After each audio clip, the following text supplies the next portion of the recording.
সিলেট বন্দর লালবাজারের মুখে এই ফলটা বিক্রি করছেন অনেক ব্যবসায়ী। সবচেয়ে বড় কথা, এই ফলটা অধিকাংশ ক্রেতা যারা আছেন তারা চেনেন না, তবে আমার চ্যানেলের সাথে যারা যুক্ত আছেন তারা কিছুটা জানেন। বেশ কয়েকদিন আগে এই একই ফলের উপরে ভিন্ন একটি প্রতিবেদন দিয়েছিলাম, কিন্তু আজকের যে ফলগুলো আমি দেখাচ্ছি এই ফলগুলো একই গোত্রের হলে একেবারেই আলাদা। যেমন সাইজ আলাদা, তেমনি এর কালারটাও আলাদা, মিষ্টান্ন ভাবটাও আলাদা। ভিউয়ার্স, এটা হচ্ছে পানি ফল বা পানি জাম, যে নামেই চিনুন না কেন। সাধারণত এটা কম প্রচলিত হওয়ায় মানুষ একটু কম চেনে, কম জানে। সেজন্য যারা বিক্রেতা আছেন তাদের কাছেই অনেকে জিজ্ঞেস করছেন যে ভাই এটা কি ফল, বা এটা খাওয়া যাবে কিনা, অথবা মিষ্টি আছে কিনা। বর্তমানে সিলেট বন্দর বাজারে লালবাজারের মুখে এই ফলটা বিক্রি হচ্ছে প্রতি কেজি 150 থেকে 200 টাকা করে। এই গ্যাপটার মধ্যে আপনি দাম কমাতে পারবেন চাইলে। অবশ্যই দামাদামি করলে সব পণ্যেরই দাম কমে। ভিউয়ার্স, আমি আগে যে প্রতিবেদনটি দিয়েছিলাম সেটি সরাসরি গ্রামীণ একটি বাজার কেন্দ্রিক, এবং সেখানে যে পানি ফলটি আপনাদেরকে আমি দেখিয়েছিলাম সেটার সাইজ ছিল এর চেয়ে 3 গুণ।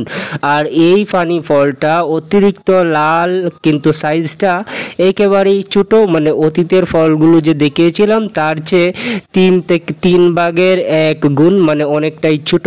তবে আকর্ষণীয়, যারা ক্রেতা আছেন যারা চেনেন না তারাও এই ফলটাতে আকর্ষণ বোধ করছেন, এবং যারা ক্রয় করছেন না তারাও দেখে যাচ্ছেন। যারা ক্রয় করছেন তারা টাকাটাকে গ্রাহ্য করছেন না।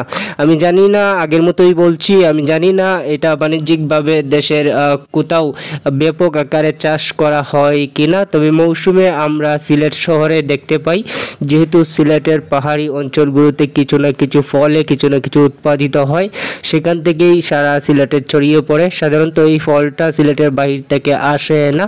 যারা খেয়েছেন তারা এটা স্বাদ বুঝবেন। এটা আপনি একসাথে অনেক খেতে পারবেন, যত ইচ্ছে তত। সাধারণত এতটা মিষ্টিও লাগবে না, আবার বিরক্তিকরও লাগবে না, মানে আপনি আপনার ইচ্ছে মতো খেতে পারবেন। সুতরাং এই ফলটা যারা চেনেন তারা চাইলে কমেন্ট করতে পারেন। আবার যাদের এলাকায় এই ফলটার বাণিজ্যিকভাবে চাষ হয় তারাও কমেন্টে জানাতে পারেন, এবং যারা চেনেন না তারা ক্রয় করে নিয়ে টেস্ট করতে পারেন। ভিউয়ার্স, বরাবরের মতোই বলি, যারা আমার চ্যানেলের সাথে যুক্ত আছেন তারা যদি আমার চ্যানেলটি সাবস্ক্রাইব করে পাশে থাকেন, তাহলে এই ধরনের প্রতিবেদনগুলো সরাসরি আমি ক্যামেরার সামনে থেকে করতে পারবো। আর ক্যামেরার সামনে থেকে করলে যে কোনো বিষয়ের বিস্তারিত আলোচনা করা যায়, এটা আপনারা জানেন।